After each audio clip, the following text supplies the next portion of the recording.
This is Portage. This is at the FedEx facility on Portage Road. You can see the devastation from the 2 tornadoes that hit Portage.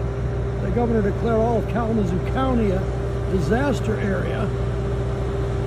Workers are obviously not going to be working here at the FedEx facility today. Getting a lot of attention from the national media here. What a devastation. There's also a trailer park not too far from here that was also hit hard. And a lot of street lights are down, literally on the road, and debris. It's a real problem here in Portage.